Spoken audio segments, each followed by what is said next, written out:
Hi, my name's Andrew North, and I'm a journalist who's been reporting on Afghanistan since the 9/11 attacks in 2001 and the US invasion that followed, leading to the toppling of the Taliban.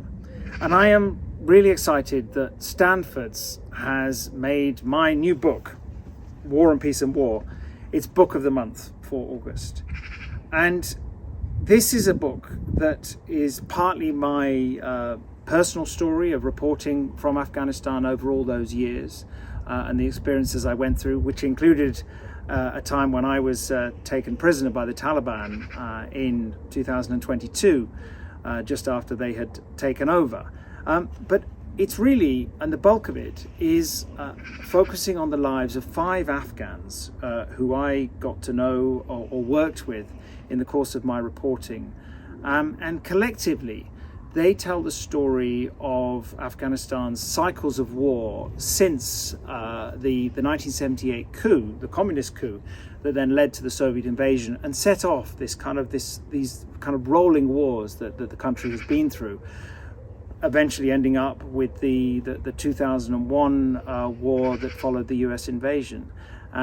Now, one of the reasons that I wanted to write this book was to partly to try and understand, why things ended up the way they did. Why did the West spend all this effort, all this blood and treasure, as it's so often called, simply to replace the Taliban with the Taliban, to end up with the Taliban back in power in 2021 when they left the country.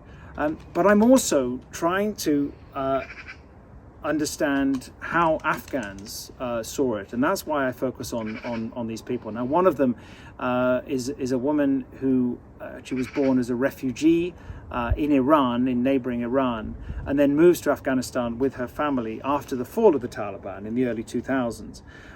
She then becomes a very successful lawyer, and a lot of the story that I tell about her is of her battles with her parents, with her family, as she is trying to find her identity, her battles over clothes, over the books she reads.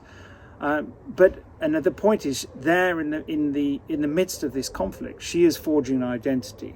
Now, in fact, she later on ends up becoming a refugee again and is now in Britain, a story that, of course, has happened for so many other Afghans since the return of the Taliban in 2021. Someone else, though, I focus on was someone I first met in the early 2000s, just after he'd been released from the US military prison camp in Guantanamo Bay. And he'd been taken there when he was just 11 years old. It's an incredible, shocking story. At the time, I remember, when we first heard about it. I don't want to tell you everything else, though. I want you to read the book and find out what happened to him then and what happens to him later on. Now, another person I focus on wanted to become a doctor. And he eventually he cannot make it, but it's his story of trying to deal with this kind of constant backdrop of war, but striving to create his life for himself. And I think that's the broader message that I hope people take away from this book, that this is a country that, for all that the outside world sees it as a place of war, it's a country that was constantly striving for peace. And that is still what Afghans themselves want. But for all sorts of reasons, other powers, forces inside the country, it hasn't happened yet. But it's great to have it in Stanford's for this month of August. And I hope you read it, and please send me your comments.